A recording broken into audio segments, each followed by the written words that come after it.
ಆರೋಗ್ಯದಿಂದಲೇ ಸಕಲ ಸೌಭಾಗ್ಯ. ಮಾನವನ ಜೀವನಕ್ಕೆ ಆರೋಗ್ಯವೇ ಭಾಗ್ಯ. ಮಾನಸಿಕ, ದೈಹಿಕ, ಸಾಮಾಜಿಕ ಸುಸ್ಥಿತಿ, ಮಹಿಳೆಯರು, ಮಕ್ಕಳು, ಹಿರಿಯರು, ಹದಿಹರೆಯದವರ ಸ್ವಾಸ್ಥ್ಯ ಆರೋಗ್ಯದ ಸುಸ್ಥಿರತೆಯೆಡೆಗೆ ಕೊಂಡೊಯ್ಯುವ ಕಾರ್ಯಕ್ರಮವೇ ಆರೋಗ್ಯ ತಂಗಳ. ತಪ್ಪದೇ ಕೇಳಿ. ಪ್ರತಿ ಬುಧವಾರ ಬೆಳಗ್ಗೆ 9:20 ಮರುಪ್ರಸಾರ ಶುಕ್ರವಾರ ಸಂಜೆ 6:50 ನಿಮ್ಮ ನೆಚ್ಚಿನ ಜನಧ್ವನಿ ಬಾನುಲಿಯಲ್ಲಿ.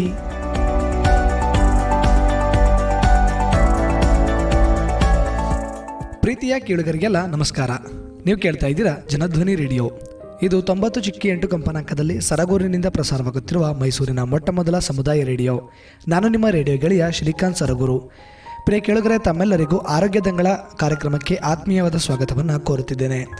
ಇಂದಿನ ಆರೋಗ್ಯ ದಂಗಳ ಕಾರ್ಯಕ್ರಮದಲ್ಲಿ ಕುಷ್ಠರೋಗ ಎಂದರೇನು, ಅದರ ಲಕ್ಷಣಗಳು, ಚಿಕಿತ್ಸೆ ಹಾಗೂ ಪರಿಹಾರ ಈ ವಿಷಯದ ಕುರಿತು ಒಂದಷ್ಟು ಮಾಹಿತಿಯನ್ನು ನೀಡಲು ಈ ದಿನದ ಆರೋಗ್ಯ ದಂಗಳ ಕಾರ್ಯಕ್ರಮದಲ್ಲಿ ನಮ್ಮ ಜೊತೆ ಇದ್ದಾರೆ ಸರಗೂರಿನ ವಿವೇಕಾನಂದ ಸ್ಮಾರಕ ಆಸ್ಪತ್ರೆಯ ಕೀಲು ಮತ್ತು ಮೂಳೆ ರೋಗ ತಜ್ಞರು ಹಾಗೂ ತುರ್ತು ಚಿಕಿತ್ಸಾ ತಜ್ಞರಾದಂಥ ಡಾಕ್ಟರ್ ಅರ್ಜುನ್ ಎಸ್ ಪ್ರಕಾಶ್ ರವರು.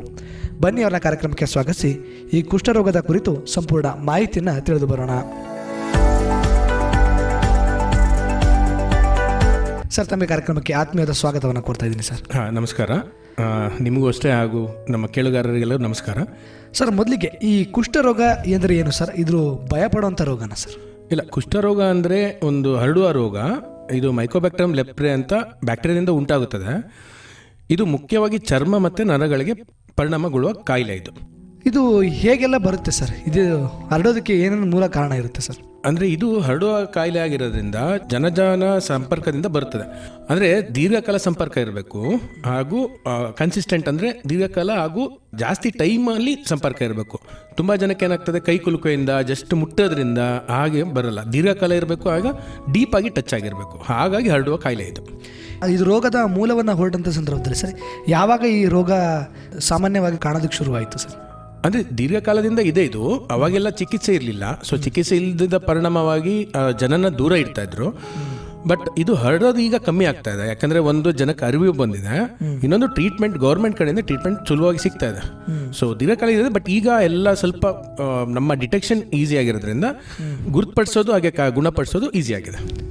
ಸರ್, ಹಾಗಿದ್ರೆ ಈಗ ತಾವು ಹೇಳಿದ್ದು ಸುಲಭವಾಗಿ ಹರಡುವಂಥ ರೋಗ ಆಗಿರುತ್ತೆ ಅಂದರೆ ಸರ್, ಯಾವ್ಯಾವ ಮಾರ್ಗದ ಮುಖಾಂತರ ಇದು ಸುಲಭವಾಗಿ ಒಬ್ಬರಿಂದ ಒಬ್ರಿಗೆ ಹರಡುತ್ತೆ ಸರ್? ಅಲ್ಲ, ಇದು ಸುಲಭವಾಗಿ ಹರಡಲ್ಲ. ಒಂದೇ ಮಾರ್ಗ. ಇದು ಪರಸ್ಪರ ಸಂಪರ್ಕ, ಅಂದರೆ ಚರ್ಮ ಸಂಪರ್ಕ ಇರಬೇಕು, ದೀರ್ಘಕಾಲವಾಗಿ. ಅದು ದೀರ್ಘಕಾಲ ಇರಬೇಕು. ಸೊ ಬರೀ ಅದೇ ಹೇಳಿಲ್ಲ, ಕೈ ಶೇಕ್ ಹ್ಯಾಂಡ್ ಮಾಡೋದ್ರಿಂದ, ಜಸ್ಟ್ ಮುಟ್ಟೋದ್ರಿಂದ ಅಥವಾ ಅವ್ರು ತಿಂದಿದ್ರಿಂದ ನಾವು ತಿನ್ನೋದ್ರಿಂದ ಊಟಗಳನ್ನ ಹಾಗೆಲ್ಲ ಹರಡೋ ಕಾಯಿಲೆ ಅಲ್ಲ ಇದು. ಸೊ ಸಂಪರ್ಕದಿಂದ ಹರಡುವ ಕಾಯಿಲೆ ಆಗಿರೋದ್ರಿಂದ ಹಳೆ ಕಾಲದೆಲ್ಲ ದೂರ ಇಡೋರು. ಬಟ್ ಈಗ ಆ ಸ್ಥಿತಿ ಬೇಡ ಅಂತ ನಾನು ಹೇಳೋದಷ್ಟೇ. ಸರ್, ಹಾಗಿದ್ರೆ ಈಗ ತಾವು ಹೇಳಿದ್ರಿ ಇದು ಪ್ರಮುಖವಾಗಿ ಚರ್ಮ ಹಾಗೂ ನರಗಳ ಮೇಲೆ ಸಂಬಂಧಿಸಿದಂತಹ ರೋಗ ಆಗಿರುತ್ತೆ ಅಂದರೆ ಸರ್, ಚರ್ಮದ ಮೇಲೆ ಪ್ರಾಥಮಿಕವಾಗಿ ಏನೆಲ್ಲ ಲಕ್ಷಣಗಳು ಕಂಡುಬರುತ್ತೆ ಸರ್ ಈ ರೋಗ ಆಡ್ತಾ ಇದೆ ಅಂತ ಸಂದರ್ಭದಲ್ಲಿ? ಈಗ ರೋಗ ನಿಮಗೆ ಅಂಟಿದೆ ಅಂದರೆ ಫಸ್ಟ್ ಕಾಣುವ ಒಂದು ಚಿಹ್ನೆ ಅಂದರೆ ಚರ್ಮದ ಮೇಲೆ ಬಿಳಿ ಪ್ಯಾಚ್ ಅಂತೀವಿ. ಒಂದೊಂದ್ಸತಿ ಅದು ಬಿಳಿ ಇಂಥ ಕೆಂಪು ಇರ್ತದೆ ಇದು. ಆಮೇಲೆ ತುಂಬ ಜಾಗದಲ್ಲಿ ಹರಡುತ್ತೆ. ಈಗ ಹೇಗೆ ನಾವು ಒಂದೊಂದ್ಸತಿ ಫಂಗಲ್ ಇನ್ಫೆಕ್ಷನ್ ಅಂತ ಬಿಳಿ ಪ್ಯಾಚಸ್ ಬರುತ್ತೆ, ಅದೇ ರೀತಿ ಇರ್ತದೆ. ಆಮೇಲೆ ಮೇಯ್ನ್ ಅಂದರೆ ಫಂಗಲ್ ಇನ್ಫೆಕ್ಷನ್ಲಿ ನವೆ ಇರ್ತದೆ, ಅಂದರೆ ತುರಿಕೆ ಇರ್ತದೆ. ಇದರಲ್ಲಿ ತುರಿಕೆ ಇರಲ್ಲ, ಬಟ್ ಆ ಜಾಗದಲ್ಲಿ ಸ್ಪರ್ಶ ಗುಣ ಕಮ್ಮಿ ಇರುತ್ತದೆ.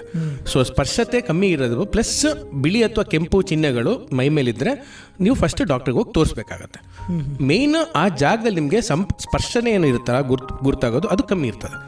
ಸೊ ಅದ್ರದ್ದು ಫಸ್ಟ್ ಏನಂತಾರೆ ಮೊದಲು ಕಾಣೋದು. ಇದು ಗುರುತಾದಾಗ ನೀವು ಡಾಕ್ಟರ್ಗೆ ಅಥವಾ ನಿಯರೆಸ್ಟ್ ಹೆಲ್ತ್ ವರ್ಕರ್ಗೆ ತೋರಿಸಬೇಕಾಗ್ತದೆ ಗೌರ್ಮೆಂಟಲ್ಲಿ. ಅಂದರೆ ಚರ್ಮದ ಮೇಲೆ ಬಿಳಿ ಮಚ್ಚೆಗಳು ಕಾಣ್ತದೆ, ಆದರೆ ಅದರಲ್ಲಿ ಯಾವುದೇ ರೀತಿಯ ಸ್ಪರ್ಶ ಇರುತ್ತೆ, ಕಮ್ಮಿ ಇರುತ್ತೆ. ಮಿಕ್ಕಿದ್ದು ಚರ್ಮ ತುರಿಕೆ ಇರಲ್ಲ, ಬಟ್ ಮಿಕ್ಕಿದ ಚರ್ಮಗಿಂತ ಆ ಜಾಗದಲ್ಲಿ ಸ್ಪರ್ಶತೆ ಕಮ್ಮಿ ಇರ್ತದೆ. ಸೊ ಈಗ ಬಿಳಿ ಮಚ್ಚೆ ಕಂಡು ಬಂದು ಅದು ಆ ಜಾಗದಲ್ಲಿ ಸ್ಪರ್ಶತೆ ಇಲ್ಲ ಅಥವಾ ತುರಿಕೆ ಇಲ್ಲ ಅಂತ ಬಂದ ತಕ್ಷಣ ಪ್ರಾಥಮಿಕವಾಗಿ ನಿಯರೆಸ್ಟ್ ಯಾರು ಡಾಕ್ಟರ್ ಇರ್ತಾರೆ, ಕ್ಲಿನಿಕ್ ಆಗ್ಬೋದು, ಇಲ್ಲ ನಿಮ್ಮ ಆಶಾ ವರ್ಕರ್ ಇರ್ಬೋದು, ಅಥವಾ ಹಾಸ್ಪಿಟಲ್ ಇರ್ಬೋದು, ನಿಯರೆಸ್ಟ್ ಯಾರು ಮೆಡಿಕಲ್ ಸಂಬಂಧಪಟ್ಟ ವ್ಯಕ್ತಿ ಇರ್ತಾರೆ ಅವ್ರಿಗೆ ತೋರಿಸಿದ್ರೆ ಒಳ್ಳೇದು. ಮೇನ್ಲಿ ಗ್ರಾಮಗಳಲ್ಲಿ, ಸಿಟಿಗಳಲ್ಲಿ ಅಂತ ತೊಂದರೆ ಡಾಕ್ಟರ್ಗಳು ಸಾಮಾನ್ಯವಾಗಿ ಸಿಗ್ತಾರೆ. ಬಟ್ ಇಂಥ ಜಾಗದಲ್ಲಿ ಹೋಗಿ ಫಸ್ಟ್ ಹೆಲ್ತ್ ಕೇರ್ ವರ್ಕರ್ಗೆ ತೋರಿಸ್ಬೇಕಾಗ್ತದೆ. ಸರ್, ಹಾಗಿದ್ರೆ ಈ ರೋಗ ಹರಡ್ತಾ ಇದೆ ಅಂತ ಪ್ರಾಥಮಿಕವಾಗಿ ಸ್ವತಃ ನಾವೇ ಹೇಗೆ ಪತ್ತೆ ಹಚ್ಬೋದು ಸರ್?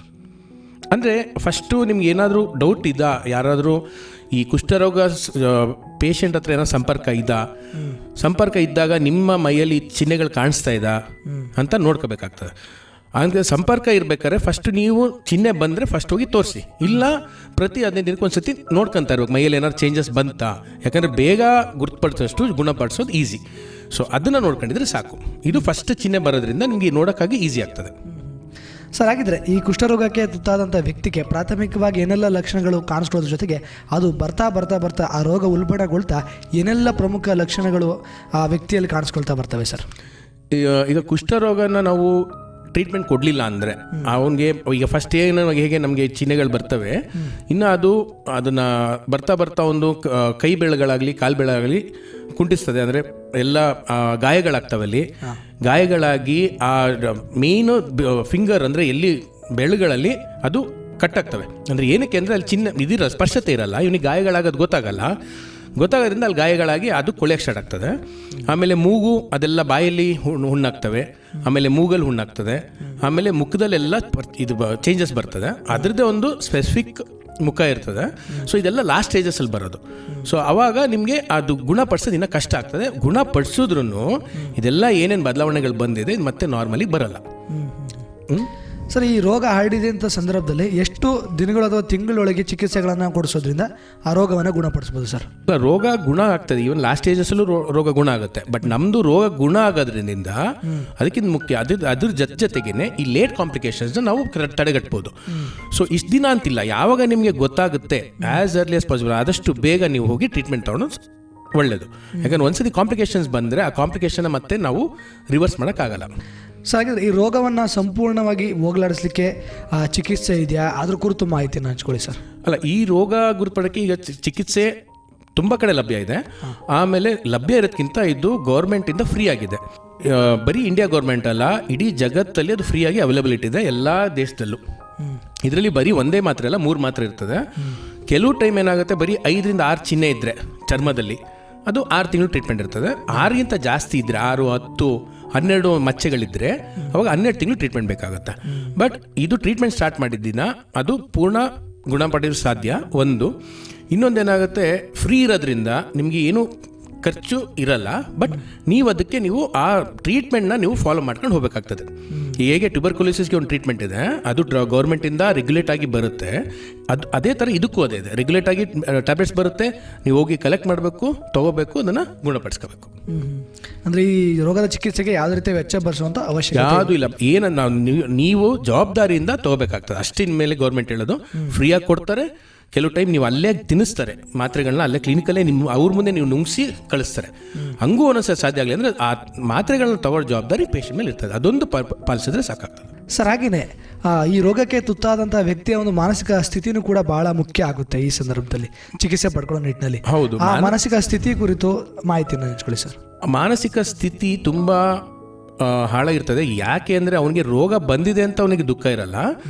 ಬಟ್ ಆ ರೋಗ ಬಂದಿದೆ ಅಂತ ಬೇರೆಯವ್ರು ಇವನ್ ಜೊತೆ ಹೇಗೆ ವರ್ತಿಸ್ತಾರೆ ಅದ್ರ ಮೇಲೆ ಅವ್ನು ತುಂಬ ದುಃಖ ಆಗುತ್ತೆ. ಯಾಕಂದರೆ ಇದೊಂಥರ ತುಂಬ ಮುಂಚಿಂದನೂ ಒಂಥರ ಕೀಳ್ಗಡ್ಸ ಕಾಯಿಲೆ ಥರ ಜನ ನೋಡ್ಕೊ ಬಂದಿದ್ದಾರೆ.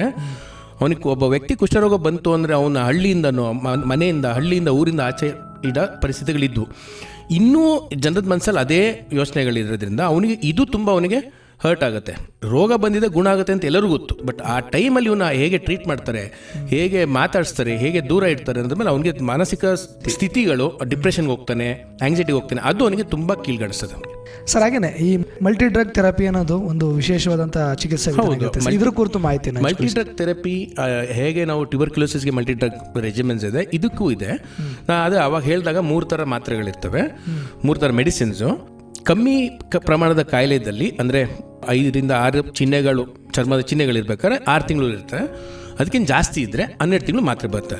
ಸೊ ಮಲ್ಟಿ ಡ್ರಗ್ ಥೆರಪಿ ಅಂದರೆ ಏನೂ ಇಲ್ಲ, 1 ಮಾತ್ರೆಯಿಂದ ಏನು ಗುಣ ಆಗಲ್ಲ, 3 ಮಾತ್ರೆಯಿಂದ ಗುಣಪಡಿಸೋದು ಈಸಿ ಹಾಗೂ ಕಂಪ್ಲೀಟ್ಲಿ ಹೋಗುತ್ತೆ. ಸೊ ಏನು ಬ್ಯಾಕ್ಟೀರಿಯಾ ಇರುತ್ತೆ ಅದು ಉಳಿಯಲ್ಲ ಮೈಯಲ್ಲಿ ಅಂತ, ಅದಕ್ಕೋಸ್ಕರ ಮಲ್ಟಿ ಡ್ರಗ್ ಥೆರಪಿನ ಎಲ್ಲ ಅಳವಡಿಸ್ಕೊಂಡು ಬಂದಿದ್ದಾರೆ ಈಗ.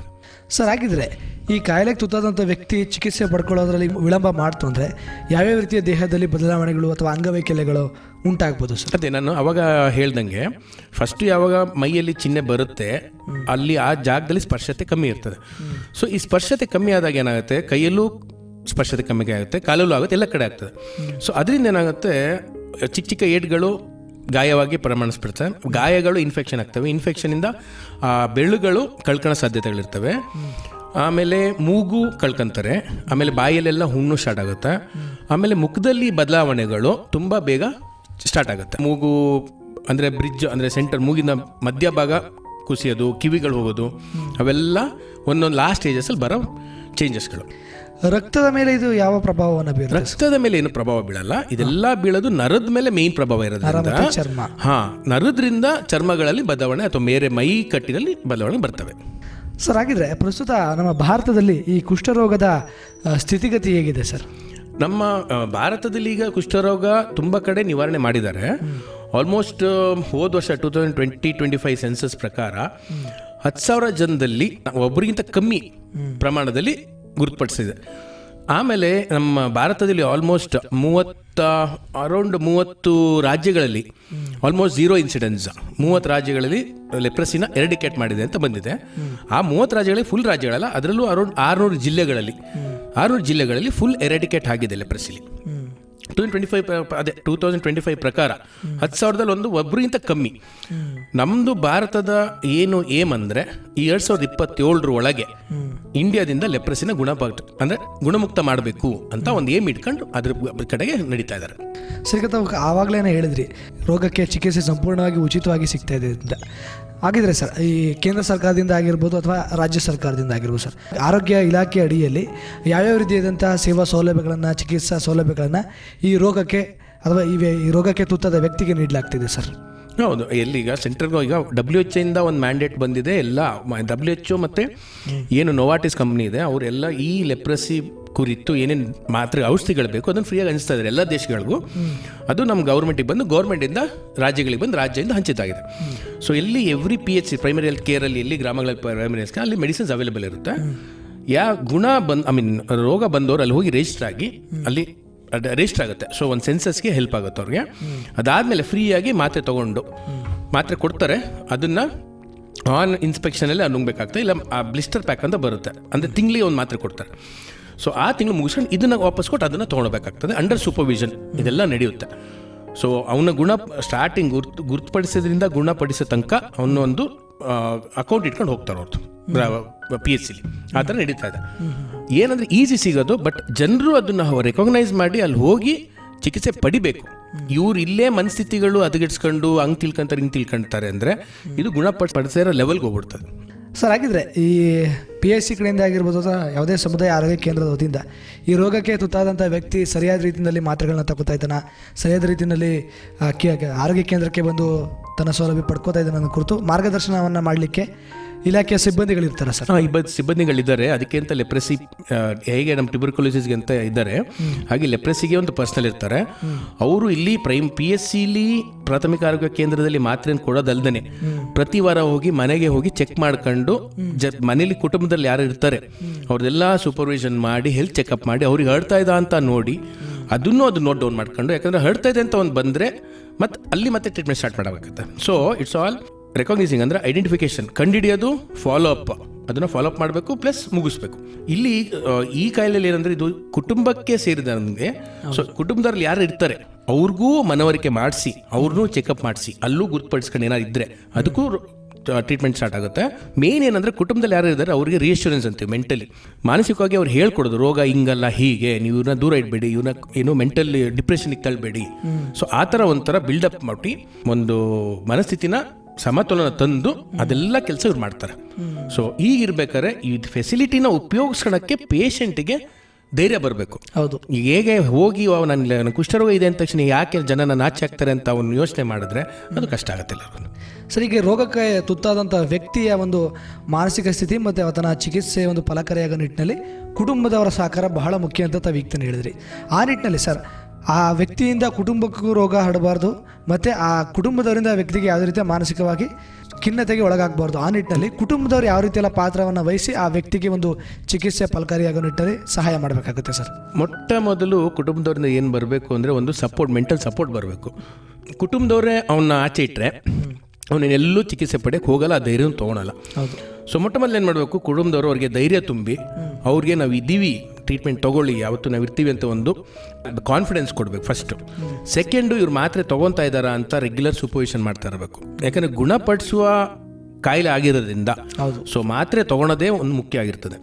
ಸೊ ಮೂರನೇದು, ಕುಟುಂಬದಲ್ಲಿ ಯಾರ್ಯಾರು ಇದ್ದಾರೆ ಸದಸ್ಯರು, ಅವ್ರವ್ರಿಗೆ ಏನಾದ್ರು ಹರಡಿದ ಅಂತ ತಾವೇ ಸೆಲ್ಫ್ ಎಕ್ಸಾಮಿನೇಷನ್ ಒಂದ್ಸತಿ ಮಾಡ್ಕೋಬೇಕು.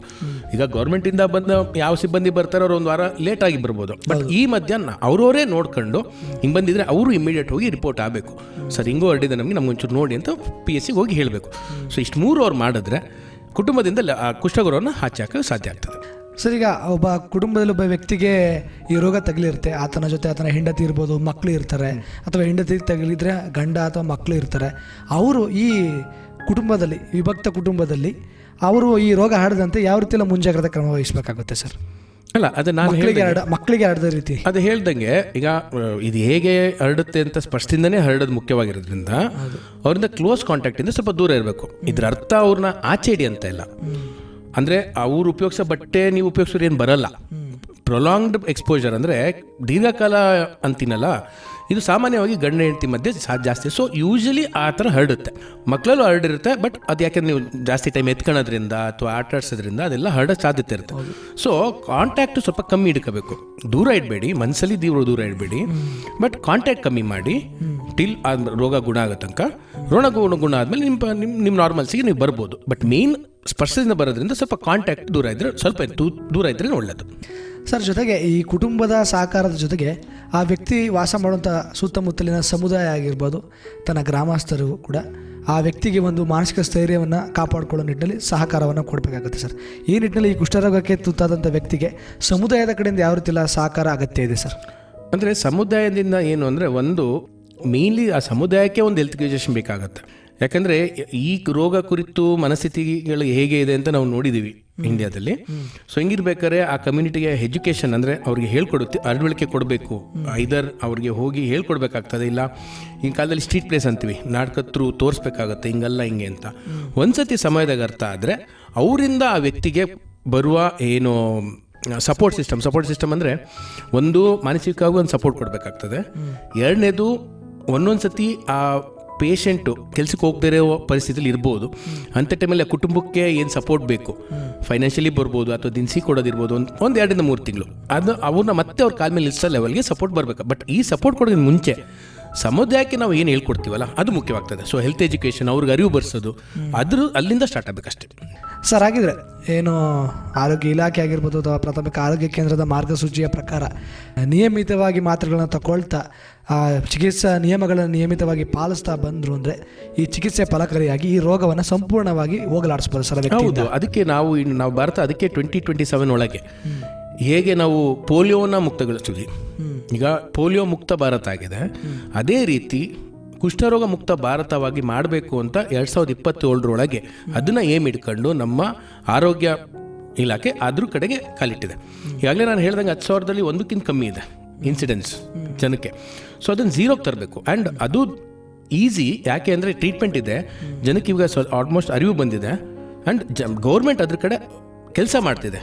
ಪೇಷಂಟ್ನ ಕಂಡಿಡೋದ್ರಿಂದ ಹಿಡಿದು ಟ್ರೀಟ್ಮೆಂಟ್ ಫಾಲೋ ಮಾಡೋದ್ರಿಂದ ಟ್ರೀಟ್ಮೆಂಟ್ ಮುಗಿಸೋ ತನಕ ಕ್ಲೀನಾಗಿ ಒಂದು ಅಂಡರ್ ಸೂಪರ್ವಿಷನ್ ಇಡ್ತಾ ಇದೆ. ಸೊ ಹಂಗಿರ್ಬೇಕಾದ್ರೆ 2027 ಮುಕ್ತ ಮಾಡೋದೇನು ದೂರ ಇಲ್ಲ. ಸೊ ಮಾಡ್ತಾರೆ. ಸೊ ನಾವು ಇತ್ತೀಚೆಗೆ ಕೆಲವೊಂದು ಗಮನಿಸಿದ ಸಂದರ್ಭದಲ್ಲಿ ಈ ಚಲನಚಿತ್ರಗಳಲ್ಲಿ ಕುಷ್ಠರೋಗಕ್ಕೆ ತುತ್ತಾದಂಥ ವ್ಯಕ್ತಿಗಳನ್ನು, ರೋಗಿಗಳನ್ನು ಗಮನಿಸಿರ್ತೀವಿ. ಆ ಚಿತ್ರಗಳಲ್ಲಿ ಅವ್ರನ್ನ ಸಂಪೂರ್ಣವಾಗಿ ಕೀಳು ಮಟ್ಟದಲ್ಲಿ ಅವ್ರನ್ನ ಯಾರು ಮುಟ್ಟಬಾರ್ದು, ಅವ್ರ ಹತ್ರಕ್ಕೆ ಹೋಗಬಾರ್ದು ಅನ್ನೋ ನಿಟ್ಟಿನಲ್ಲಿ ಕೂಡ ಅವ್ರನ್ನ ತೋರಿಸಿರ್ತಾರೆ. ಈ ನಿಟ್ಟಿನಲ್ಲಿ ಜನರಲ್ಲೂ ಕೂಡ ಆ ಭಾವನೆ ಈಗಲೂ ಕೂಡ ಇರುತ್ತೆ ಸರ್. ಮತ್ತು ಆ ರೋಗದ ಬಗ್ಗೆ ಸಾಕಷ್ಟು ತಪ್ಪು ಕಲ್ಪನೆಗಳು ಕೂಡ ಈ ಪ್ರಸ್ತುತವಾಗಿಯೂ ಇದೆ ಸರ್. ಈ ನಿಟ್ಟಿನಲ್ಲಿ ಈ ರೋಗದ ಬಗ್ಗೆ ಇರುವಂಥ ತಪ್ಪು ಕಲ್ಪನೆಗಳು ಯಾವ್ಯಾವು, ಅದನ್ನು ಹೋಗಲಾಡಿಸೋ ನಿಟ್ಟಿನಲ್ಲಿ ಜನರು ಯಾವ ರೀತಿ ಎಲ್ಲ ಜಾಗೃತರಾಗಬೇಕು? ಅಂದರೆ ಈಗ ಚಲನಚಿತ್ರಗಳಲ್ಲಿ ತೋರಿಸಿದ್ದಾರೆ, ಅವರು ತೋರಿಸುವ ರೀತಿ ಅಥವಾ ತೋರಿಸುವ ಮಾರ್ಗ ತಪ್ಪಾಗಿರುತ್ತೆ. ಬಟ್ ಏನಾಯ್ತು, ಅವರು ಒಂದೊಂದ್ಸತಿ ಒಳ್ಳೇದು ಹೇಳಿರ್ತಾರೆ, ಬಟ್ ಆ ಒಳ್ಳೇದು ಜನರ ತಲೆಯಲ್ಲಿ ಕೂರಲ್ಲ. ಹೌದು, ಇದೇ ಬೇಗ ಕೂರ್ತದೆ. ಮೇನ್ಲಿ ಏನಾಗಿದೆ, ಜನವು ಅರಿವು ಬರ್ಸೋದ್ರಲ್ಲಿ ಇದೇ ಒಂದು ಪ್ರಾಬ್ಲಮ್ ಆಗಿದೆ. ಈಗ ಚಲನಚಿತ್ರದಲ್ಲಿ ಏನು ತೋರಿಸಿದ್ದಾರೆ, ಇವ್ರೇನು ಅರ್ಥ ಮಾಡ್ಕೊಂಡಿರೋದು ಫಸ್ಟ್ ಆಚೆ ಹಾಕೋದ, ನೀವು ಹೇಳ್ಕೊಡೋದು ಆಮೇಲೆ ಫಸ್ಟ್ ಇದನ್ನು ಆಚೆ ಹಾಕೋದೇ ಒಂದು ದೊಡ್ಡ ಕಷ್ಟ ಆಗಿತ್ತು. ಬಟ್ ಈಗ ಜನರಿಗೂ ವಿತ್ ಎಜುಕೇಷನ್, ಅಂದರೆ ಹೇಗೆ ಎಜುಕೇಷನ್ ನಡೀತಾ ಇದೆ, ಗ್ರಾಮಗಳಲ್ಲೂ ಎಜುಕೇಟೆಡ್ ಆಗ್ತಾ ಇದ್ದಾರೆ ಜನ, ಅದ್ರ ಜೊತೆ ಈ ಅರಿವೇನು ಚೆನ್ನಾಗಿ ಆಗ್ತಾ ಇದೆ. ಅಂದರೆ ಗೌರ್ಮೆಂಟ್ ಏನು ಹೇಳ್ಕೊಡ್ತಾ ಇದ್ದಾರೆ, ಬೇರೆ ಏನು ಎಜುಕೇಷನ್ ಸಿಗ್ತಾ ಇದೆ ಅದನ್ನು ಜನ ಅರ್ಥ ಮಾಡ್ಕೊಂಡಿದ್ದಾರೆ.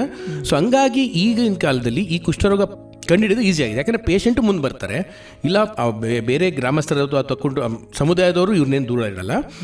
ಸೊ ಹಂಗಾಗಿ ಏನಾಗಿದೆ, ಇದ್ರ ಐಡೆಂಟಿಫಿಕೇಷನ್ ಹಾಗೂ ಕ್ಯೂರ್ ಅಂದರೆ ಗುಣಪಡಿಸೋದು ತುಂಬ ಈಸಿ ಆಗಿದೆ ಗೌರ್ಮೆಂಟ್ಗೆ. ಬಟ್ ಕೆಲವು ಟೈಮ್ ಏನಾಗುತ್ತೆ, ಇದು ಗುರುತಿಸೋದೇ ಕಷ್ಟ ಆಗಿರೋದ್ರಿಂದ ಸ್ವಲ್ಪ ಗೌರ್ಮೆಂಟ್ಗೂ ಸ್ವಲ್ಪ ಡೀಪ್ ಹೋಗಿ, ಅಂದರೆ ಗ್ರಾಮದ ಒಳಗೋಗಿ ಮನೆ ಒಳಗೋಗಿ ಸ್ವಲ್ಪ ಗುರುತಿಸೋದು ಕಷ್ಟ ಆಗ್ತದೆ.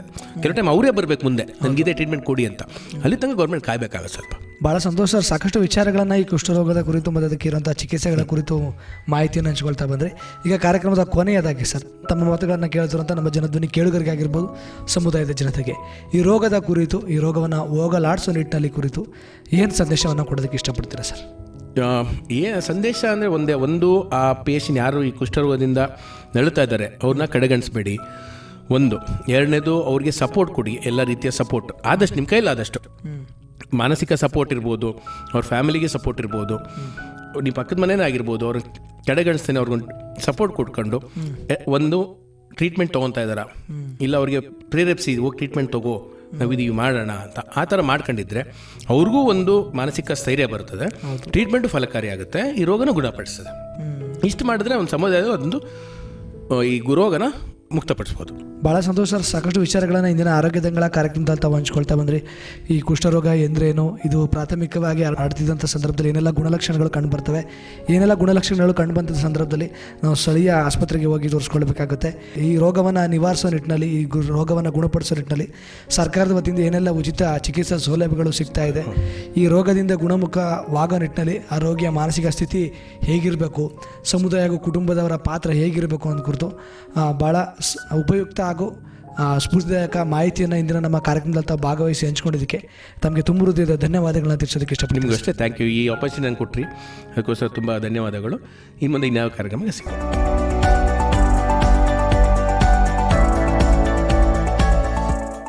ಪ್ರಿಯ ಕೇಳುಗರೆ, ಇದುವರೆಗೂ ನೀವು ಕೇಳ್ತಾ ಇದ್ರಿ ಆರೋಗ್ಯ ದಂಗಳ ಕಾರ್ಯಕ್ರಮದಲ್ಲಿ ಕುಷ್ಠರೋಗ ಎಂದರೇನು, ಅದರ ಗುಣಲಕ್ಷಣಗಳು, ಪರಿಹಾರ ಹಾಗೂ ಈ ರೋಗದ ಚಿಕಿತ್ಸೆಗೆ ಇರುವಂಥ ಸರ್ಕಾರಿ ಸೌಲಭ್ಯಗಳ ಕುರಿತು ಇದುವರೆಗೂ ಮಾಹಿತಿಯನ್ನು ಹಂಚಿಕೊಂಡಂಥವರು ಸರಗೂರಿನ ವಿವೇಕಾನಂದ ಸ್ಮಾರಕಾಸ್ಪತ್ರೆಯ ಕೀಲು ಮತ್ತು ಮೂಳೆ ರೋಗ ತಜ್ಞರು ಹಾಗೂ ತುರ್ತು ಚಿಕಿತ್ಸಾ ತಜ್ಞರಾದಂಥ ಡಾಕ್ಟರ್ ಅರ್ಜುನ್ ಎಸ್ ಪ್ರಕಾಶ್ ಅವರು. ಇದಾಗಿತ್ತು ಇವತ್ತಿನ ನಮ್ಮ ಆರೋಗ್ಯ ದಂಗಳ ಕಾರ್ಯಕ್ರಮ. ಮತ್ತೆ ಮತ್ತೊಂದು ಕಾರ್ಯಕ್ರಮದಲ್ಲಿ ಮತ್ತೊಂದು ವಿಚಾರದೊಂದಿಗೆ ತಮ್ಮನ್ನು ಮತ್ತೆ ಭೇಟಿಯಾಗ್ತೀನಿ. ಅಲ್ಲಿವರೆಗೂ ಕೇಳ್ತಾ ಇರಿ ಜನಧ್ವನಿ.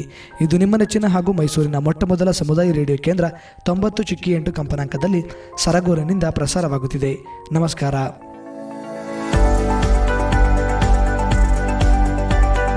ಆರೋಗ್ಯದಿಂದಲೇ ಸಕಲ ಸೌಭಾಗ್ಯ. ಮಾನವನ ಜೀವನಕ್ಕೆ ಆರೋಗ್ಯವೇ ಭಾಗ್ಯ. ಮಾನಸಿಕ, ದೈಹಿಕ, ಸಾಮಾಜಿಕ ಸುಸ್ಥಿತಿ, ಮಹಿಳೆಯರು, ಮಕ್ಕಳು, ಹಿರಿಯರು, ಹದಿಹರೆಯದವರ ಸ್ವಾಸ್ಥ್ಯ ಆರೋಗ್ಯದ ಸುಸ್ಥಿರತೆಯೆಡೆಗೆ ಕೊಂಡೊಯ್ಯುವ ಕಾರ್ಯಕ್ರಮವೇ ಆರೋಗ್ಯ ತಂಗಳ. ತಪ್ಪದೇ ಕೇಳಿ. ಪ್ರತಿ ಬುಧವಾರ ಬೆಳಗ್ಗೆ 9:20 ಮರುಪ್ರಸಾರ ಶುಕ್ರವಾರ ಸಂಜೆ 6:50 ನಿಮ್ಮ ನೆಚ್ಚಿನ ಜನಧ್ವನಿ ಬಾನುಲಿಯಲ್ಲಿ.